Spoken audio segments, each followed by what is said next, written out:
વિસાવદર વિધાનસભા વિસ્તારમાં કિરીટ પટેલનો જનસંપર્ક પ્રવાસ। વિસાવદર વિધાનસભા વિસ્તારની ચૂંટણીમાં અત્યારે ખરાખરીનો જંગ જામ્યો છે।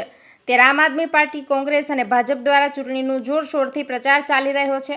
ત્યારે વિસાવદર વિધાનસભા વિસ્તારના ભાજપના ઉમેદવાર કિરીટ પટેલ દ્વારા જનસંપર્કનો પ્રવાસ ચાલી રહ્યો છે।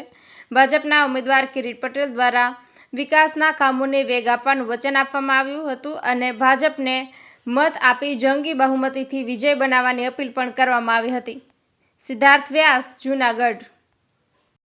ત્યારે 87 વિસાવદર મત વિસ્તારના તમામ ખેડૂત ભાઈઓ, વડીલો, યુવાનો, દોસ્તોએ આ વખતે એક મન બનાવ્યું છે કે 2.5 વર્ષ માટે ભારતીય જનતા પાર્ટીના ઉમેદવાર તરીકે જ્યારે મને તક આપી છે ત્યારે વિજય બનાવી અને આ તમામ 157 ગામના લોકો, મતદાર ભાઈઓએ વિકાસની રાજનીતિમાં માનનીય વડાપ્રધાનશ્રીનો જે ઉદ્દેશ છે એના સંકલ્પને ચરિતાર્થ કરીએ, આવો એક નિર્ણય એક સુરે તમામ લોકોએ લીધો છે। ખાસ કરીને જે મંડળી બાબત આપની પર સેવા સહકારી મંડળીના જે આ લોકો 2 મહિનાથી હજી તો જેને જૂનાગઢ જિલ્લાની તાસીર ખબર નથી, જૂનાગઢ જિલ્લામાં કેટલા ગામ છે એ ખબર નથી, ખેડૂતોને ધિરાણ કઈ રીતે આપવું એ ખબર નથી, ધિરાણમાં વધારો કઈ રીતે કરવો એ ખબર નથી, કેટલું જે કેસીસીનું હોય, કેટલું જીસીસીનું હોય, આવા બધા અલગ અલગ પાર્ટીના લોકો આવી અને જે ગુમરાહ કરી રહ્યા છે, આ બધા 19 તારીખે 6 વાગે બધા રવાના થઈ જવાના છે।